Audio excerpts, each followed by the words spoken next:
భారతదేశం మహోన్నతమైనది. భారతీయ ఆధ్యాత్మిక సంస్కృతి అనాది నుండి ప్రపంచానికి మార్గదర్శకంగా నిలిచింది.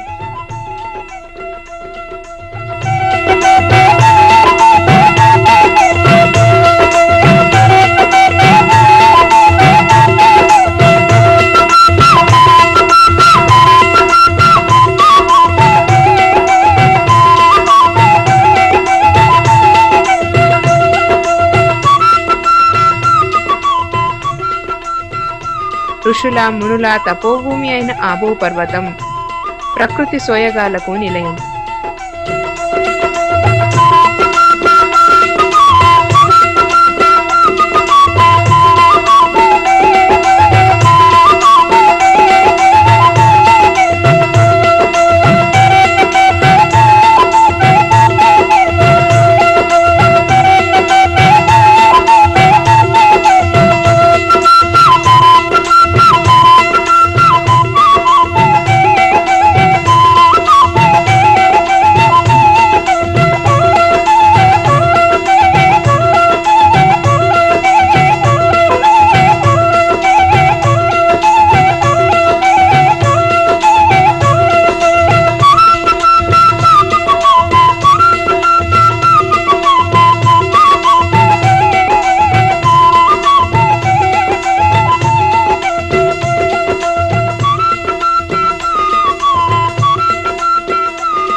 ప్రజాపిత బ్రహ్మకుమారి ఈశ్వరీయ విశ్వవిద్యాలయం యొక్క ముఖ్య సేవా కేంద్రం ఆబూ పర్వతంలోనే నెలకొని ఉంది.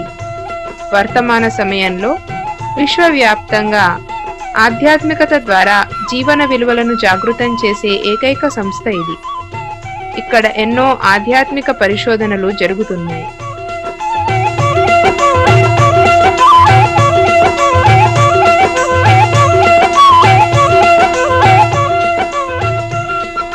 ముఖ్య కేంద్రంచే నిర్మింపబడిన అకాడమీలోని కీలక విభాగమైన ఆధ్యాత్మిక కళా నిలయానికి మీకందరికీ సుస్వాగతం. ఇంతవరకు మీరు ఎందరో కళాకారులను, కళాఖండాలను తిలకించి ఉంటారు. కానీ ఈ కళా నిలయంలోని చిత్రాలు, ప్రతిమలు ఈశ్వరీయ జ్ఞానముపై ఆధారితమైనవి. కళాకారులందరూ వీటిని దివ్య జ్ఞానచక్షువుల ద్వారా చూచి రూపొందించారు.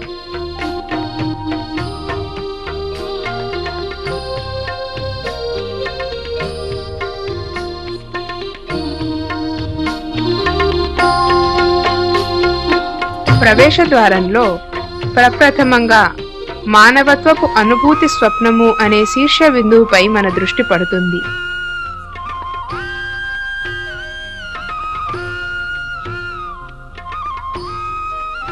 ఆ ప్రక్కనే ఆణిముత్యాలతో నిండిన ముత్యాల చిప్ప అగాధ సాగరపు తలంలో ఉన్నప్పటికీ దానిని స్పర్శిస్తూ పైనుండి ప్రసరించే కాంతి కిరణాల ప్రకాశ చిత్రం మనకు కనబడుతుంది.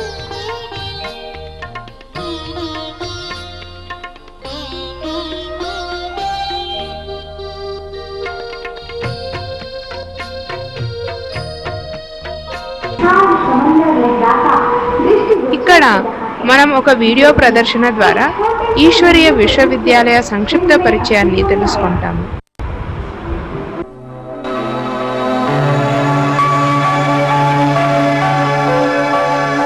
ఇప్పుడు మన యాత్ర ఒక దృశ్య శ్రవ్య అనుభూతితో ప్రారంభమవుతుంది.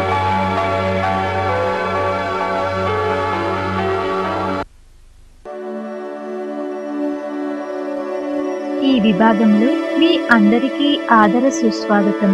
ఇప్పుడు మీ దృష్టిని ప్రస్తుత కలుషిత ప్రపంచం నుండి మరల్చుకుని ఒక చిన్నారి పాపాయి వలె నిర్మల దృష్టితో వీక్షించండి. ఈ మానవత్వపు జ్ఞానము ఎంతో పాతదైనప్పటికీ ఇది మీ యొక్క స్వీయ గాథే. మీరు ఈ జ్ఞానాన్ని లక్ష్య శుద్ధితో ఇలా తిలకించండి.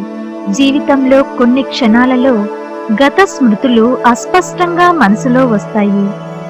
ఈ స్మృతులు ఒక శక్తిశాలి నది వలె అతీతం వైపు ప్రవహిస్తూ ఉంటాయి. ఒక్కొక్కప్పుడు ఈ భూతలంలో కూడా ప్రవహిస్తాయి. దాని అస్పష్టపు ధ్వనులు యథాతథంగా వినిపిస్తూ ఉంటాయి.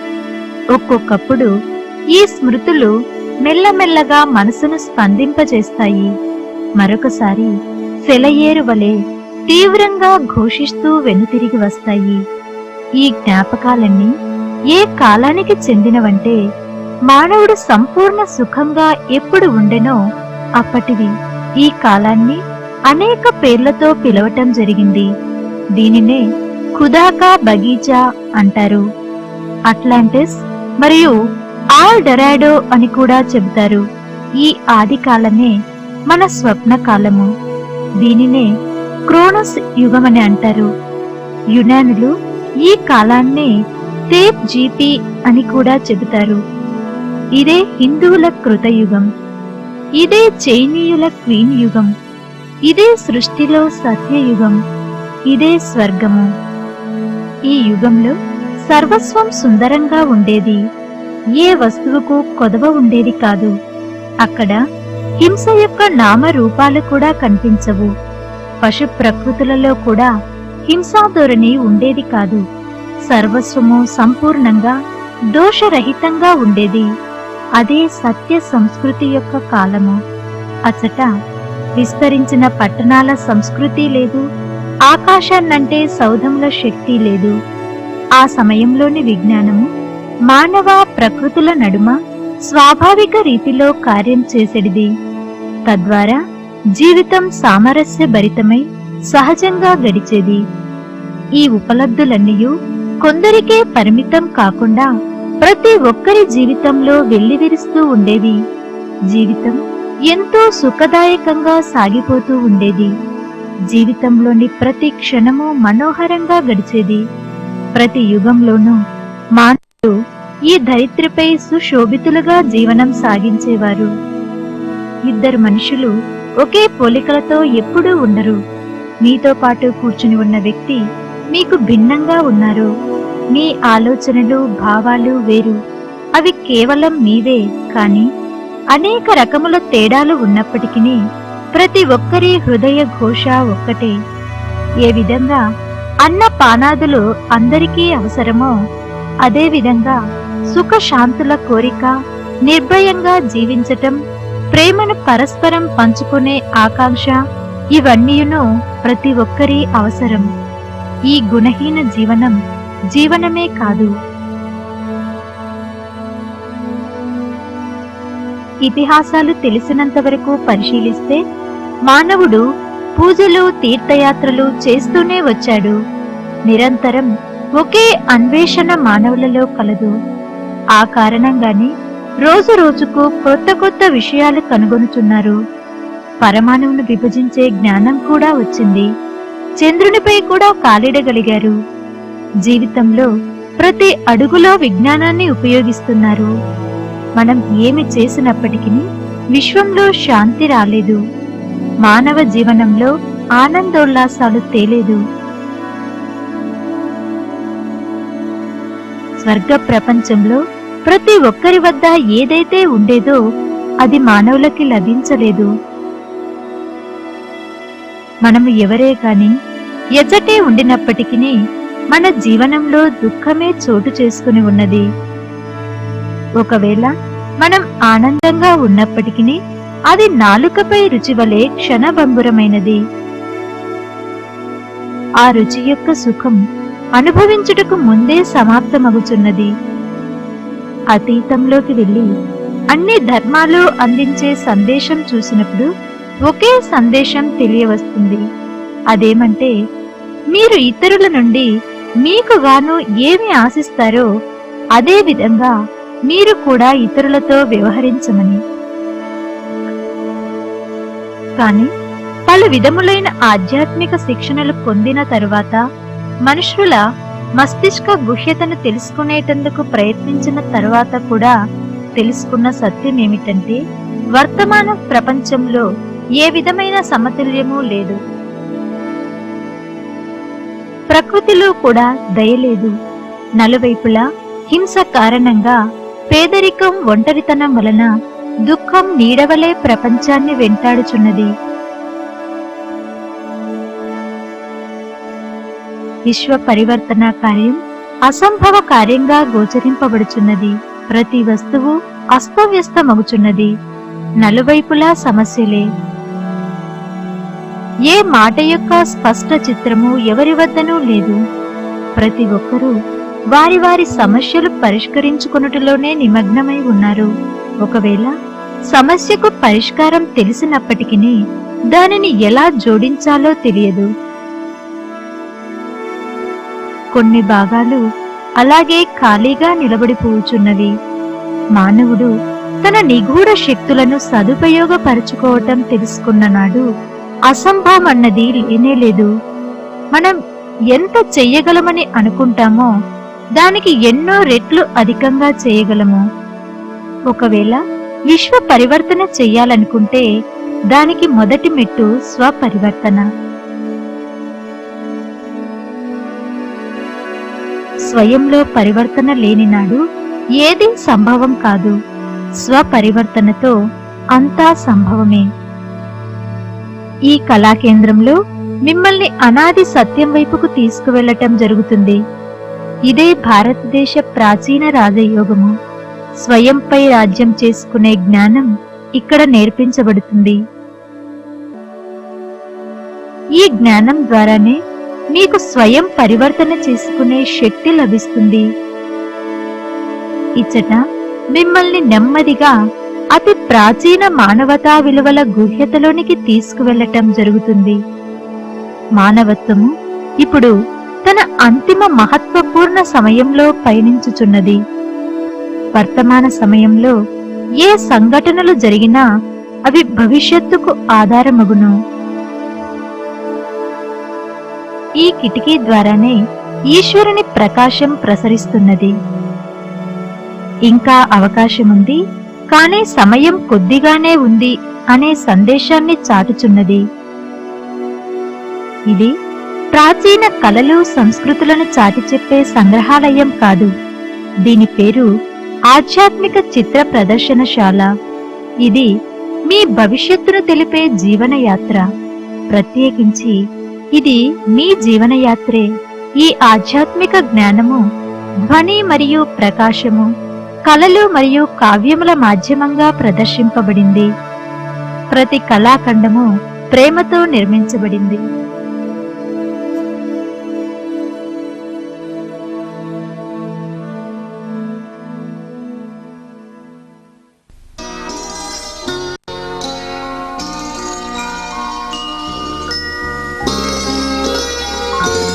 ప్రాథమిక పరిచయాన్ని తీసుకున్న పిదప మీరు శాంతియుత అందమైన జపానీయుల తోటను చూసెదరు.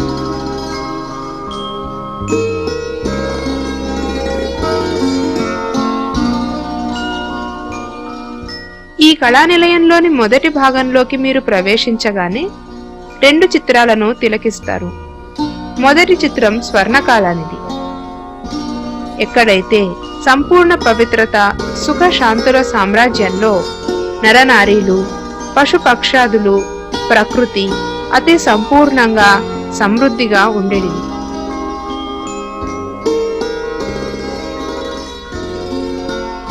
తరువాత ఇదే చిత్రం ఆధునీకరణ రూపంలో పరివర్తన చెందుట చూపబడింది. అడవులను పట్టణాలుగా చేయుట, వాతావరణ కాలుష్యం, భౌతికవాదం యొక్క వికాసము, దుఃఖ అశాంతులతో చింతాగ్రస్తుడైన మానవుడు.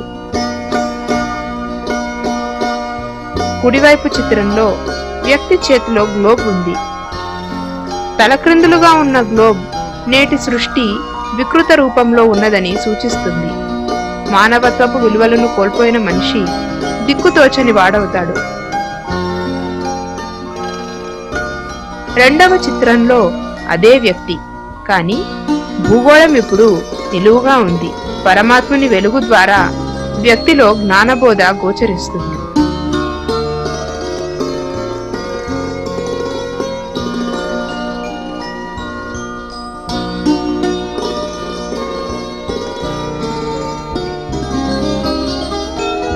ఇక్కడ ఒక శ్వేత వస్త్రధారిని ప్రాచీన సత్యయుగము మరియు వాస్తవిక రహస్యాల గురించి తెలియబరుస్తుంది.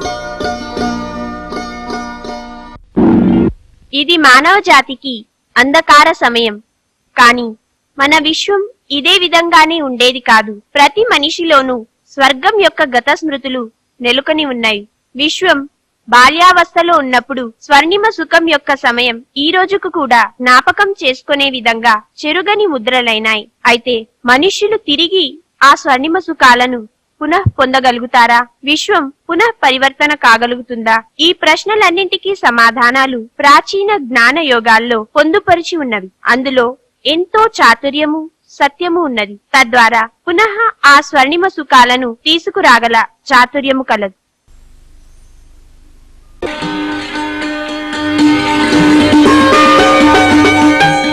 ఇది స్వర్గం యొక్క ప్రథమ చిత్రం. ఇందులో అందమైన పుష్పక విమానము, అద్భుత సౌందర్యము గల పక్షులు, గలగలా ప్రవహించే సెలయేరు, ఆకాశంలో మనోహరమైన ఇంద్రధనుస్సు యొక్క చిత్రీకరణ కనిపిస్తుంది.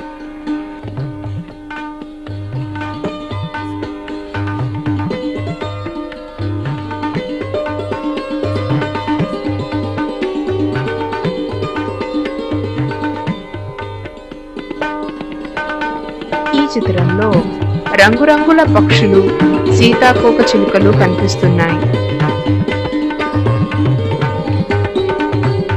ఎదురుగా ఉన్న చిత్రంలో అందమైన పుష్పాల మధ్య రాకుమారీలు చిన్న కోమలమైన ప్రాణుల వలె ఆడుకుంటున్నారు.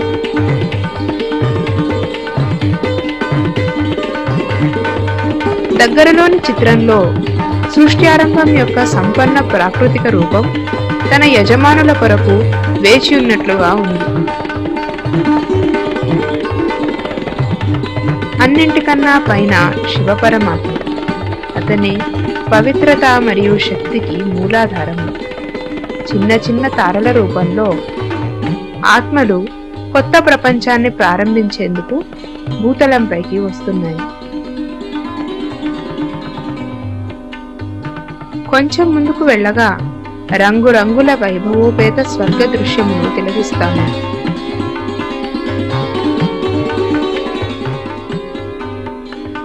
కుడివైపు సత్యయుగ జీవన చిత్రీకరణ కలదు.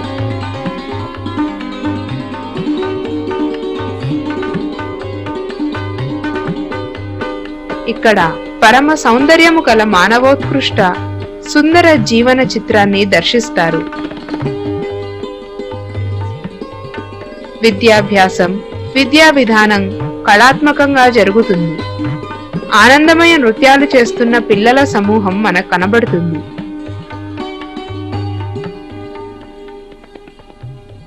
ఆనందోల్లాసాలతో ఒక బృందము భవనం వైపుకు వస్తున్నది. ప్రాసాద ద్వారము వద్ద విచిత్రమైన ఏనుగులు స్వాగతం పలుకుతున్నాయి.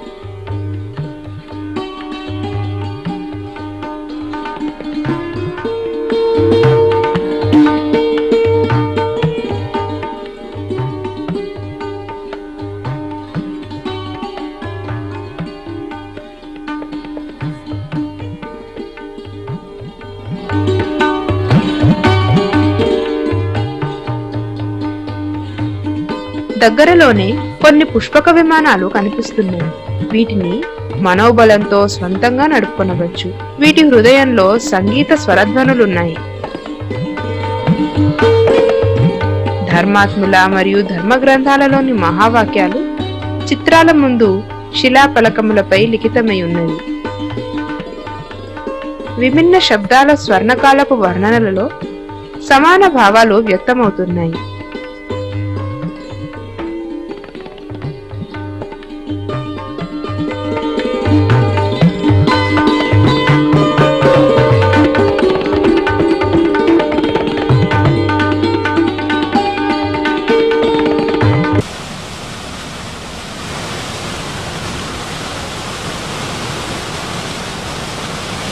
సువర్ణ గిరుల నడుమ గలగలా ప్రవహించే సెలయేటి ప్రవాహంతో పాటు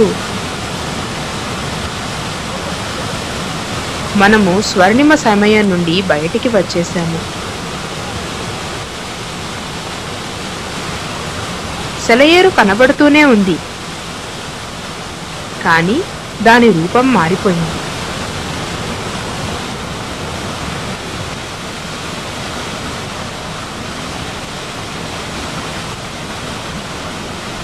ఇప్పుడు మనం ద్వాపరయుగంలోకి ప్రవేశిస్తున్నాము.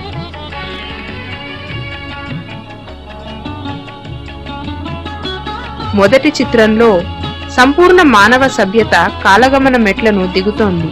విషరూపంలో జల ప్రవాహం మానవుణ్ణి సత్యత పవిత్రతల నుండి దూరంగా తీసుకొని పోవును. ఇక్కడ పాశ్చాత్య మాన్యతల ప్రకారం మాయా సర్పంచే మోసపోయిన ఆడం ఈవులు ఫలాన్ని తిని పతనోన్ముఖులవుతారు. వారు భయము, లజ్జతో తమని తాము పరమాత్మని చూపుల నుండి దాచుకునే ప్రయత్నం చేస్తారు.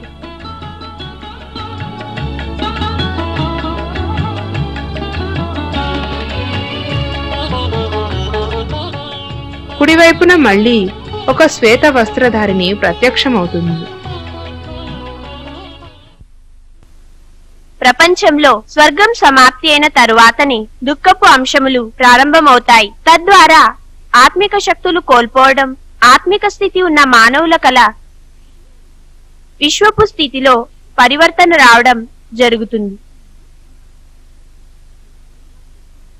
ఆత్మిక విస్మృతిలో ప్రజలు సంతుష్టత మరియు జీవన విలువలు బాహ్య ప్రపంచంలో దొరుకుతుందేమోనని వెదుకనారంభిస్తారు. ఈ సమయంలో ధర్మ ప్రవక్తల ప్రవేశం, పూజలు, అర్చనలు విపరీతంగా వృద్ధి చెందును. ఇబ్రహీం, బుద్ధుడు, యేసుక్రీస్తు, మహమ్మద్, ఆదిశంకర్ల వంటి ధర్మాత్మలు అవతరించి ఆధ్యాత్మిక సత్యాల రహస్యాలను వెలుగులో తీసుకుని రావడానికి ప్రారంభం చేసెదరు. ధర్మ మార్గంలో సుఖము మరియు ముక్తి పొందాలని ఆశించెదరు.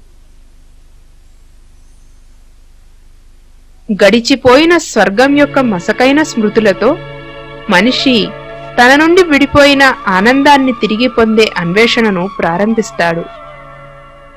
అప్పుడే ప్రప్రథమంగా పరమాత్మ స్మృతి చిహ్నంగా సోమనాథ మందిరాన్ని నిర్మిస్తాడు.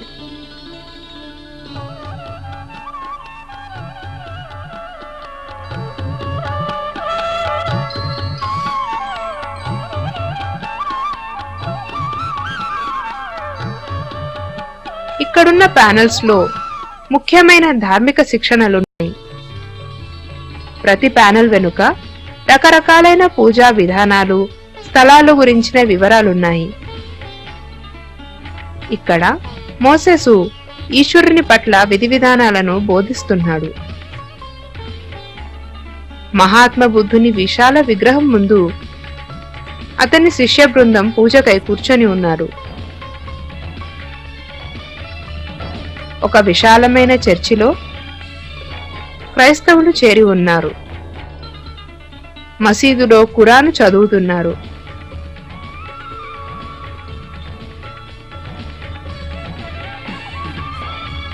వీరందరూ వివిధ ధర్మాల వారైనప్పటికీ పరమపిత శివుడు వీరందరిపైన స్నేహము, పవిత్రతతో కూడిన కిరణాలను వెదజల్లుతున్నారు. దీని ముందే శ్రీమద్ భగవద్గీతలోని ప్రసిద్ధ శ్లోకాలు లిఖితమై ఉన్నాయి. మానవ జీవన స్థాయి అధోగతిని పొందినప్పుడు సద్ధర్మ స్థాపనకు పరమాత్మ అవతరణ జరుగును.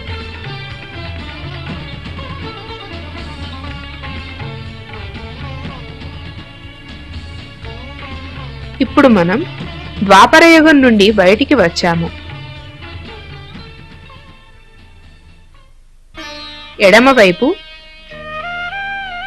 క్రైస్తవ, యూద, ముస్లిము సాంప్రదాయాలలో అగ్రగణ్యుడైన దేవదూత మైకేల్ మరియు శైతాను లూసిఫర్ల విగ్రహాలున్నాయి. శైతాన్ లూసిఫర్ చెవులు సత్యాన్ని వినలేని కారణంగా మూతబడి ఉన్నాయి. పొడవైన గోళ్లు లోభానికి, బిగించిన పిడికిలి, ఎర్రని కళ్ళు కోపానికి చిహ్నాలు. ఇతను వికారాల వాసనాగ్రస్తుడైన కారణంగా శ్రేష్ఠ కర్మలను చేయలేడు, కాబట్టి రాయిగా మారిపోయాడు. పవిత్రతా బలంతో దేవదూత మైకేల్ శైతాను లూసిఫర్ అనగా బలహీనతలపై విజయాన్ని పొందాడు. అతని ఒక చేతిలో యోగమనే కాగడా, ఇంకో చేతిలో సంపూర్ణ సమతుల్యానికి సూచకంగా త్రాసు కనిపిస్తాయి. కలియుగంలోకి ప్రవేశించగానే మనం వెలుగుకు దూరమయ్యాము. ఎడమవైపు పాండవ కౌరవుల అనగా సద్గుణాల దుర్గుణాల మధ్యలోని సంఘర్షణ గాథా చిత్రం మనం చూస్తున్నాము. ఇక ముందుకు వెళ్లి మనం క్రియా ప్రతిక్రియల అనగా కర్మల గుహ్య రహస్యాన్ని స్పష్టం చేసే ఒక క్రియాత్మక మోడల్ ని చూస్తున్నాము. ఇది కర్మఫలం యొక్క జ్ఞానాన్ని బోధిస్తుంది.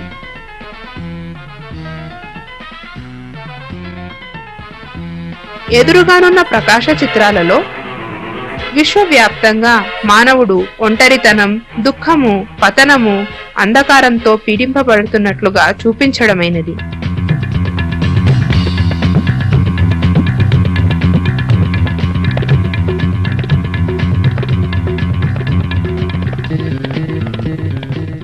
ఎడమవైపు చిత్రంలో ప్రపంచ చరిత్ర మెట్ల రూపంలో చూపించడమైనది.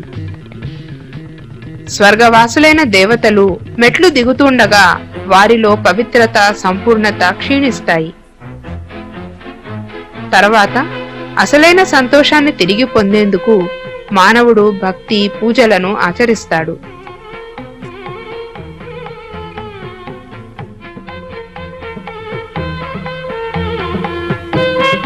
చిట్ట చివర ఘోర కలియుగ చిత్రం.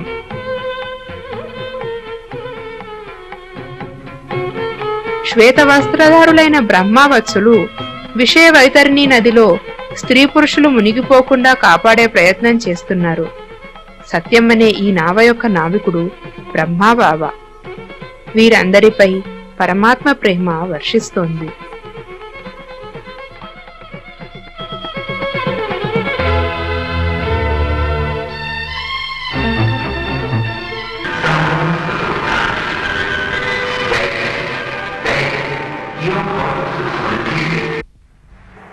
రోజు రోజుకు దుష్కర్మలు పెరిగిపోతుంది. ఇదివరలో మానవ చరిత్రలో ఒక స్వర్ణయుగం ఉండేది. నేటి కాలానికి అది ఎంతో భిన్నంగా కూడా ఉంది. ఆ సమయంలో ప్రతి మానవుడు ఉన్నతంగా మానవతా విలువలకు నిలయంగా ఉండేవాడు. అప్పుడు ప్రకృతి పరిపూర్ణంగా సప్త ప్రధానంగా వస్తుంది. అది ఒక మహేతిహాసం. మానవ పరిణతిలో దైవత్వం ఎల్లడలా ప్రతిఫలించింది. ఇది 5000 సంవత్సరాల క్రిందటి మానవులు, ప్రకృతి, పశుపక్షాదులు అందరూ ప్రేమకు, సద్భావనకు, స్వేచ్ఛకు కలిసి జీవించేవారు. ఒక సుఖమయ సృష్టికి ఆ కాలం అర్థం పట్టి అలా 8 తరాలు గడిచాయి. అప్పుడు త్రేతాయుగం ఆరంభమైంది. త్రేతాయుగం రజతయుగం అందమైంది, అమూల్యమైంది. ఆ మహాయుగం 12 తరాల పాటు కొనసాగింది. ఆ తర్వాత అది పరివర్తనం చెందింది. మనిషిలో ఆశా క్షేత్రాలు విస్తృతమైన హరిషద్వర్గాలకు రసం వదులైనారు. అధికార భావలాలు దాని మూలంగా ప్రకృతిలో కూడా ప్రతీకారం మొదలైంది. వరదలు, భూకంపాలు జీవితాన్ని అతలాకుతలం చేసి సమస్యల వలయంలో మనిషి చిక్కుకున్నాడు. ప్రాచీన సభ్యతా సంస్కృతులు మరుగున పడ్డాయి. మతభేదాలు ఎక్కువైనాయి. భౌతికత్వం పెరిగింది. దేహాభిమానం ఎక్కువైనది. కలహాలు పారుచిచ్చులా కమ్ముతున్నాయి. అప్పుడు శాంతి స్థాపన కోసం ధర్మస్థాపకుల ఆగమనంతో వారి మూలంగా ఈశ్వరుని ఎడల భక్తి, శ్రద్ధ, విశ్వాసం క్రమంగా పెరిగాయి.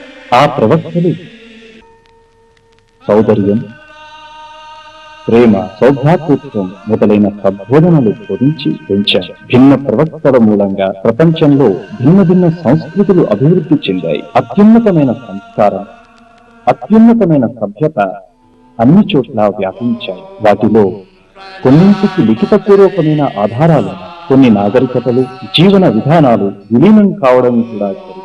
ఆ గత స్మృతుల్ని దేవలోక గాథలుగా పెద్దలు కళాగానం చేశారు. ఆ గాథల ప్రధాన పురుషుల్ని జనతకు పూర్వీకులుగా, తొలి మానవులుగా గుర్తించారు. మానవుడు నిత్య అన్వేషి కావడంతో శక్తుల కోసం, సిద్ధుల కోసం తపనపడి దేవతల్ని, ధర్మ గురువుల్ని ఈశ్వరునితో జతచేసి ఇష్టదైవాలుగా భావించి పూజించడం ప్రారంభించాడు. అంతలో శాస్త్రజ్ఞులు రంగప్రవేశం చేసి ఆశ్చర్యజనకమైన అనేక రహస్యాలను కనుగొనడం మొదలుపెట్టారు. అనేక సాధనాలు కనిపెట్టారు. ఆ తరువాత కాలం కలికాలమైంది. గతం ఓ కలగా మారింది. ఉపకరణాలు భోగలాలసతను పెంచాయి. సామాజిక పరంగా ఆరోగ్యం క్షీణమై పతనం జరిగింది. జనసంఖ్య విపరీతంగా పెరిగింది. సుఖానికి ఆకరమైన విజ్ఞానం మానవుణ్ణి మారణ హోమం వైపుకు మళ్లించింది. ఇది ఈనాటి దుష్కర ముష్కర భయావహ అసమంజస స్థితి. ఇదేనా జీవితం అంటే? సత్యం ఎక్కడ? గమ్యమేది?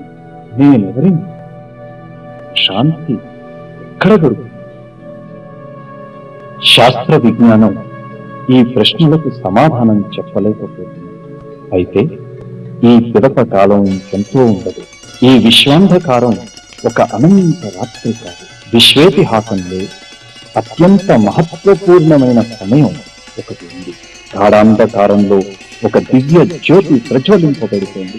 ఇది పతనానికి తుది సమయం, శిఖర దర్శనానికి తొలి గడియలు.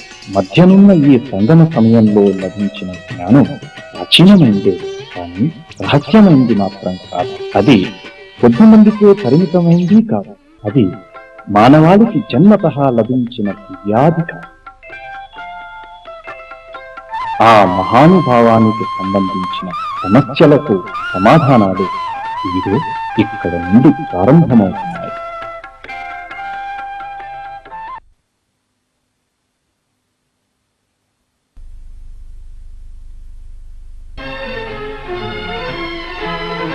కలియుగాన్ని వెనక వదిలి మనము ధ్వని ప్రకాశముల ద్వారా వర్తమాన సమయం యొక్క దర్శనము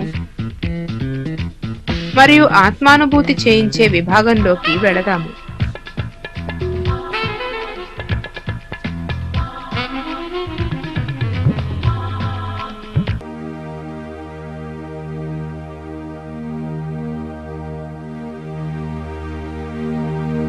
మానవ జీవితంలోని యుగాలన్నింటిలోనూ ఘోరమైనది అంధకారం కల కలియుగం.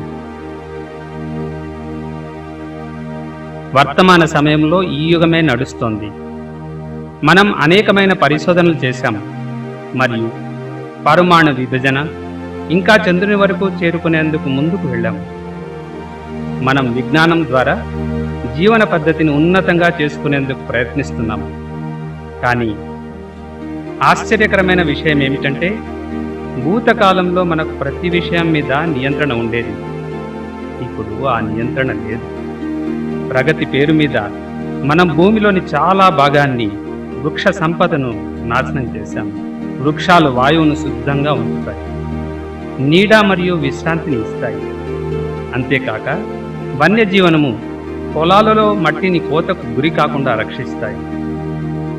అవి ఎంత సమయంలో ఉత్పన్నం అవుతున్నాయో వాటిని అంతకన్నా త్వరగా వినాశం చేస్తున్నారు. మనం కొత్త ఎడార్లను స్థాపిస్తున్నాం, కానీ అక్కడ ఎవ్వరూ ఉండలేదు. పశుపక్షాదులలో ఎన్నో జాతులు ఈనాడు భూమి మీద కనిపించడం లేదు. కొన్ని రకాల జంతువులనైతే ఈనాటి పిల్లలు చూడలేదు. మనం కాలువలను చెత్తతో నింపాము మరియు నదులను అనేక పదార్థాలతో విషతుల్యంగా చేశాము. నీటి మడుగులు వ్యర్థ పదార్థాలతో నిండుతున్నాయి. దీనివలన జలజీవనం అసంభవం అవుతుంది. మనం ఈ భూమి యొక్క సుందరతను గురించి లెక్క చేయటం లేదు. ఓడల నుండి వెలువడే నూనె వలన సముద్రంలో ఉండే జీవరాశులు మరణిస్తున్నాయి. సూర్యుని వేడిమి ఇప్పుడు హానికరమైంది. ఎందువలనగా ఓజోన్ పొర ఏదైతే సూర్యకిరణాల ప్రభావం నుండి రక్షిస్తోందో దానిలోని కొంత భాగాన్ని నష్టపరచడం వలన సూర్యుని వేడిమి ఇప్పుడు హానికరమైంది. ఎవ్వరూ సురక్షితంగా లేరు. పరివారంలో కూడా ఎవ్వరూ సురక్షితంగా లేరు. ద్వారాలకు తాళాలు పడి ఉన్నాయి మరియు కిటికీలు మూసి ఉన్నాయి. కొత్త రోగాలు ఉత్పన్నమవుతూ ఉన్నాయి. లక్షలాది మంది ప్రజలు వాటి ప్రభావం వలన మరణిస్తున్నారు. ప్రపంచంలో ఒకవైపు బాహ్య సుందరత, మెరుపు, ఆకర్షణ మరియు రోజు రోజుకు కొత్త కొత్త పరిశోధనలతో నిండుతుంది. ఇంకొక వైపు పేదరికం, ఆకలి దప్పికలు మరియు కొరతలతో నిండిన జీవనం జీవిస్తున్నారు. భూగ్రహం రోజు రోజుకు పాడవుతుంది. ప్రజలు ఎంతో మంది తోడు ఉన్న ఒంటరితనాన్ని అనుభవిస్తున్నారు. ఎందుకంటే ఒకరి పరిచయం ఇంకొకరికి లేదు.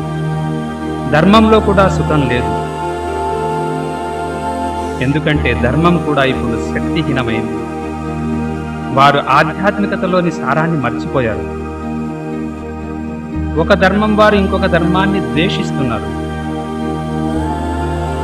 వారు ఆత్మ విషయంలో ఇప్పుడు ఎక్కువగా మాట్లాడటం లేదు. ఎందువల్లంటే వారి జీవితం శరీరం యొక్క హావభావాలను వ్యక్తపరచడంలోనే మునిగిపోయి ఉన్నారు.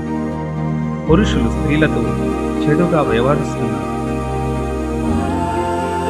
ఎలాంటి సాధనాలు కనుగొన్నారంటే ఒకే సమయంలో అనేక మందిని ఒకేసారి సమాప్తం చేయవచ్చు.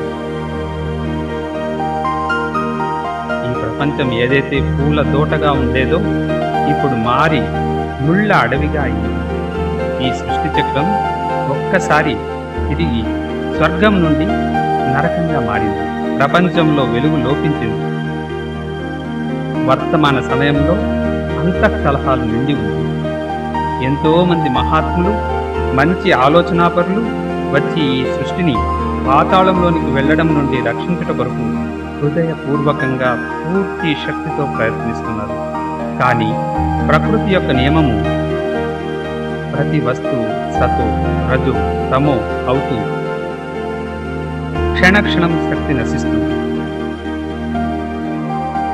ఎప్పటి వరకు పూర్తి శక్తి నశించదో అప్పటి వరకు పతనం నుండి ఎవ్వరూ ఆపలేరు. ఇప్పుడు కేవలం ఆధ్యాత్మిక శక్తియే ప్రకృతిని తిరిగి దాని యొక్క సతో స్థితిలోనికి తీసుకొని రాగలుగుతుంది. ఆధ్యాత్మిక శక్తి అనంతమైనది మరియు అతి శుద్ధమైన శక్తి. అది కేవలం పరమపిత పరమాత్మ నుండినే లభించగలదు. పరమాత్మ శక్తి అతి శ్రేష్టమైనది మరియు అనంతమైనది. మనము మన ధ్యాస కల్పవృక్షములోని కొమ్మలు మరియు రెమ్మల నుండి తొలగించి ఈ వృక్షము యొక్క బీజంపై నిలిపే సమయం ఆసన్నమైనది. పరంపిత పరమాత్ముడే ఈ కల్పవృక్షానికి బీజరూపుడు. ఇప్పుడు తనువు మరియు మనస్సును స్థిరపరచుకోండి. ఆంతరంగిక శక్తిని భృకిటి మధ్య కేంద్రీకరించండి. ఆత్మ ఇక్కడే నివసిస్తుంది. మీరు జ్యోతి స్వరూప ఆత్మలు. ఆత్మను ఈ నేత్రాలతో చూడలేరు. మీరు అతి సూక్ష్మాతి సూక్ష్మమైన ఆత్మలు. దానిని కొలవలేరు. మీలో శక్తి సుషుప్తావస్థలో ఉన్నది. ఇప్పుడు కేవలం దానిని జాగృతం చేయడం అవసరం. శరీరం మీది. మీరు శరీరం కాదు. మీరు శరీరంలో విరాజమానులైన ఒక ఆత్మ. ఈ సత్యతను గుర్తించి మనస్సులో ఈ ఆలోచన తీసుకుని రండి. మీరు అదృశ్యమైన, విభజించుటకు వీలు కాని అతి సూక్ష్మాతి సూక్ష్మమైన దివ్య జ్యోతిర్బిందు స్వరూపులు ఆధ్యాత్మిక శక్తి అయి ఉన్నారు. మీలో ఆలోచించుట కొరకు లోపల మనస్సు ఉన్నది. నిర్ణయించుట కొరకు బుద్ధి ఉన్నది. మరియు ఏవైతే శరీరంతో కర్మలు చేస్తారో అదే సంస్కార రూపంలో మీలో నిండుతోంది. మీరు శరీరంలోని ఇంద్రియాల ద్వారా కర్మలు చేస్తారు. కళ్ళ ద్వారా చూస్తారు, చెవుల ద్వారా వింటారు, చేతుల ద్వారా కర్మలు ఆచరిస్తారు, కాళ్ళ ద్వారా నడుస్తారు. కానీ కళ్ళు, చెవులు, చేతులు అవి మీరు కారు. మీరు ప్రకాశ స్వరూప ఆత్మలు. మీ భౌతిక శరీరం నశిస్తుంది, కానీ మీరు ఆత్మ అమరము మరియు అవినాశి.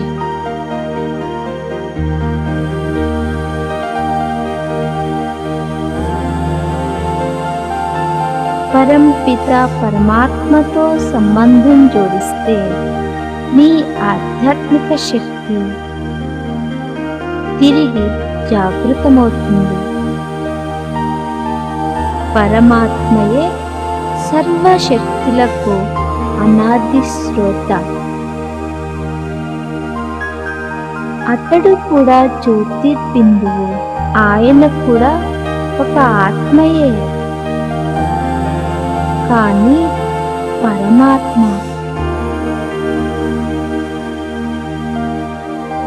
అతడు మన ఆత్మల వలె జనన మరణ చక్రంలో రాడు. అశరీరి,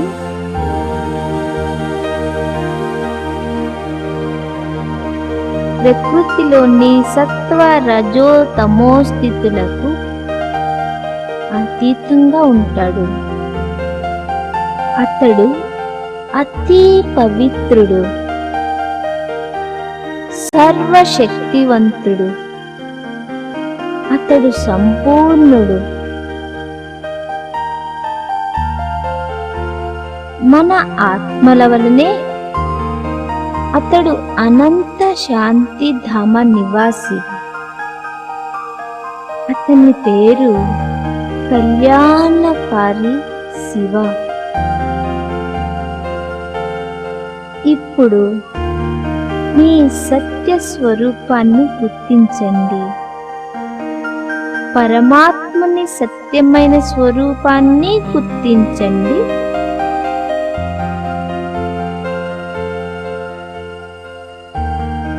మనస్సు ద్వారా అతనితో సంబంధం జోడించండి. పరమాత్ముడే మీ తండ్రి,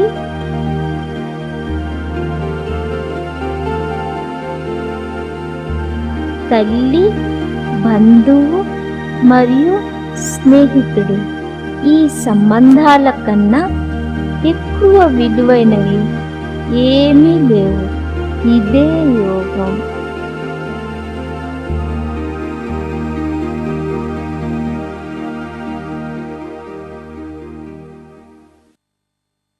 యోగానుభూతి చేసుకొన్న పిదప వెలుపలకు వస్తే ఒక కొండపైన భిన్న భిన్న ధర్మాలకు వర్గాలకు చెందిన వారు యోగ సాధన చేయడం మనం తిలకిస్తాము.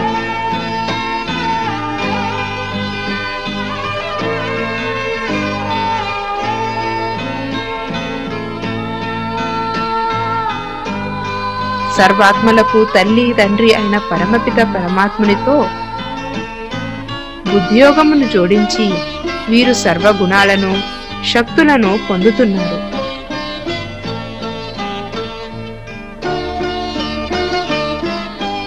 ఎదురుగా ఒక ఫరిష్తా బొమ్మ కనబడుతుంది.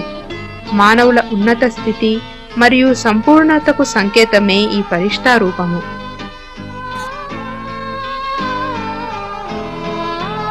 తరువాత అష్టశక్తులను స్పష్టం చేసే చిత్రం కలదు. జీవితంలో స్వపరిపాలన మరియు సఫలతలను పొందాలంటే రాజయోగం ద్వారా ప్రాప్తించే ఈ అష్టశక్తులు ఎంతో అవసరం. పరిశీలనా శక్తి ద్వారా ప్రతి పరిస్థితిని బాగా అవగాహన చేసుకోగలము. సరైన ఎంపిక కోసం నిర్ణయ శక్తి అవసరము. సంకీర్ణ శక్తి ద్వారా విస్తారాన్ని సారంలోకి మార్చి మనము అందరికీ అతీతంగా ప్రియంగా ఉండగలము. సమీకరణ శక్తి మనలను నిర్బంధనులుగా చేస్తుంది. సహన శక్తితో అందరి గౌరవాన్ని పొందగలుగుతాము. ఒకరికొకరం చేరువవుతాము. సహయోగ శక్తి ద్వారా అసంభవాన్ని సంభవంగా మార్చగలుగుతాము. సాహసము స్వమానము మనకు ఎదుర్కొనే శక్తి ప్రసాదిస్తుంది. శ్రేష్ఠ గుణయుక్త సంపూర్ణ మానవులైన నర నారీల సంయుక్త స్వరూపమే విష్ణుమూర్తి. చతుర్భుజాలలో మనకు అలంకారాలు కనిపిస్తాయి. కమల పుష్పం పవిత్రతకు ప్రతీక. స్వయం మరియు సృష్టి చక్ర జ్ఞానాన్ని సూచిస్తుంది స్వదర్శన చక్రము. నకారాత్మక మనోవృత్తులు మరియు దుర్గుణాలపై విజయానికి సంకేతం గద. విశ్వంలో నలువైపులా జ్ఞాన ప్రసారమునకు చిహ్నమే శంఖము. ఇక్కడ కొంతమంది దైనందిన కర్మలు చేస్తున్న చిత్రములు కలవు. ఆత్మిక భావం మరియు పరమాత్మని స్మృతిలో వీరు కర్మలను ఆచరించుచున్నారు. గీతలో ఇదియే కర్మయోగమని వర్ణింపబడినది.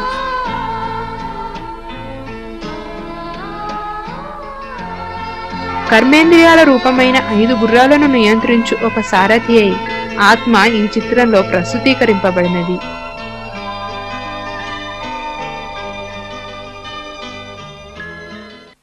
పునర్జన్మను విశదీకరించు ఒక స్క్రీన్ ముందు ఇప్పుడు మీరు చేరుకుంటారు.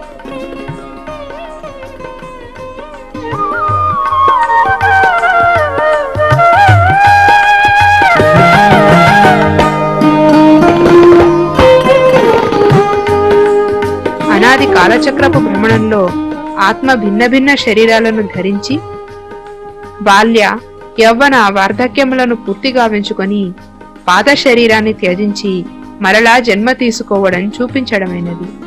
కర్మానుగుణంగా ఆత్మ స్త్రీ పురుష శరీరాలను దాలుస్తుంది. జాతి దేశ సంస్కృతులేవైనప్పటికీ ఆత్మ అక్కడ జన్మ తీసుకోగలదు.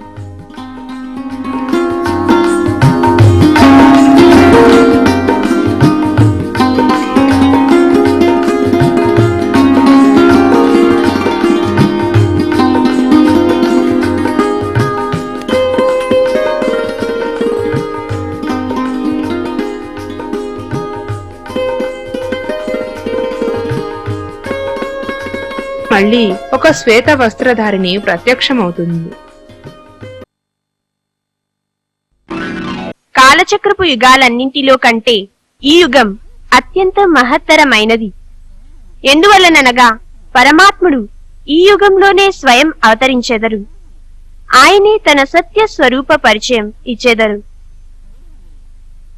అతడు మానవాత్ములను పునః పావనులుగా చేయుటకు ఈ భూమిపైన అవతరించెదరు. మనం అతనిని గుర్తించి ఆయన శ్రీమతం అనుసారం నడవాలి. ఆయన మొదటి శ్రీమతం ఏమనగా, మీరు శరీరంలో నివసించు అనాది అవినాశి జ్యోతి స్వరూప ఆత్మలని.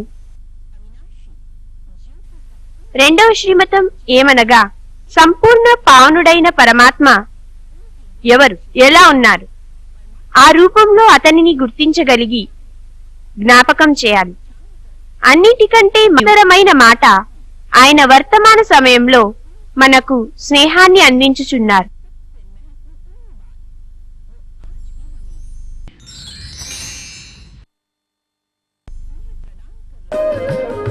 ఈ సృష్టి చక్ర చిత్రము ద్వారా మనం తెలుసుకోవలసినది ఏమిటంటే, సృష్టి ప్రారంభకాలం స్వర్గమని, అపవిత్రత కారణంగా ఇది నరకమైనదని, ఇప్పుడు సంగమయుగ సమయంలో పరమపిత పరమాత్మ అవతరించి సత్య జ్ఞానమును ప్రసాదించి తద్వారా మానవులు పునః పావనులుగా అగుటకు కావలసిన ప్రేరణను బలాన్ని ఇచ్చెదరు.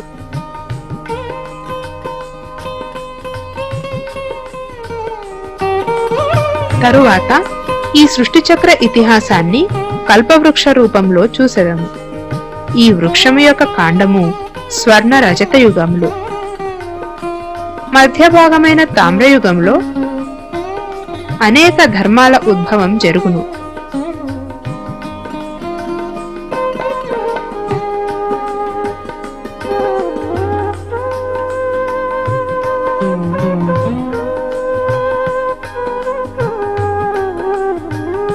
శాఖోపశాఖలుగా విస్తరించిన పిదప ఈ సృష్టి వృక్షము బలహీనమగును. ఫలితంగా పరమాత్మ అవతరించి పాత వృక్షం యొక్క వినాశనముకు పూర్వమే కొత్త వృక్షానికి అంకురార్పణ గావించెదరు. ఈ విధంగా అనాది క్రమం నడుస్తూ ఉంటుంది.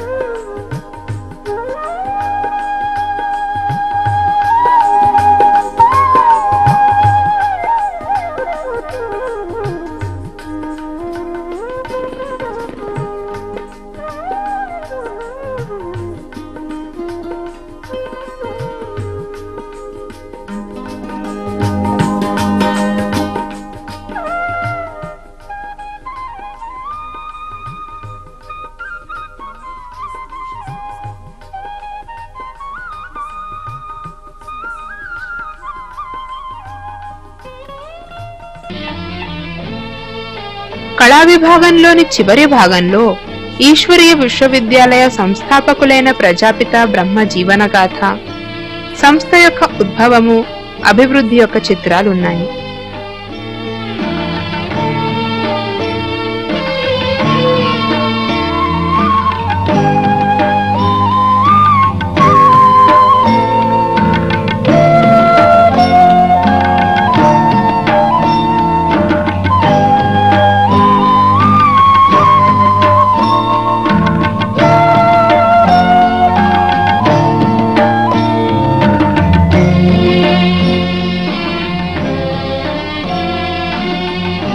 ఎదురుగా ఉన్న ప్యానెల్స్ పై విశ్వవిద్యాలయంచే నిర్వహింపబడిన అనేక జాతీయ, అంతర్జాతీయ కార్యక్రమాల విశేషాల వివరణ కలదు. Million minutes of piece appeal, global cooperation for a better world, living values, vision for a better world మొదలైన కార్యక్రమాలలో పిల్లలు తయారు చేసిన కొన్ని కళాకృతులు కూడా ఇక్కడ పొందపరచబడి ఉన్నాయి. ఇటువైపు సంస్థ ముఖ్య సంచాలకులైన దాది ప్రకాష్ మణి, దాది జానకీల చిత్రాలతో పాటు వారి సంక్షిప్త జీవిత చరిత్ర కూడా ఉన్నాయి. ఈ చిత్రాల కింద కొన్ని కంప్యూటర్లున్నాయి. వీటి ద్వారా పలు ఆధ్యాత్మిక జిజ్ఞాసలకు మీరు సమాధానాలు పొందవచ్చు.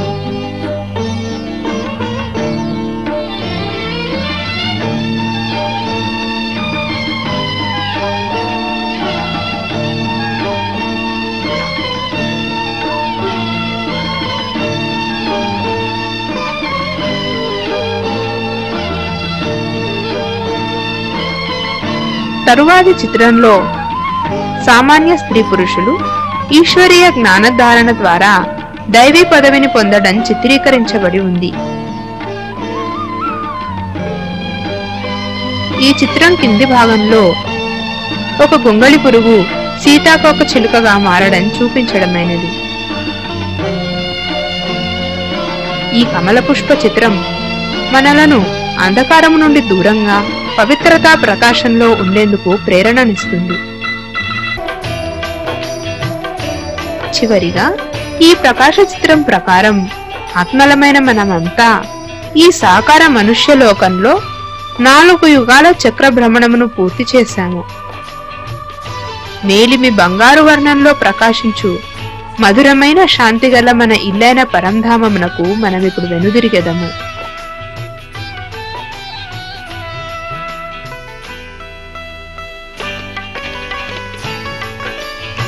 ఈ విధంగా మనం ఈ కళానిలయం ద్వారా ఎన్నో ఆధ్యాత్మిక రహస్యాలను తెలుసుకోవడమే గాక అనుభవం కూడా చేయగలిగాము.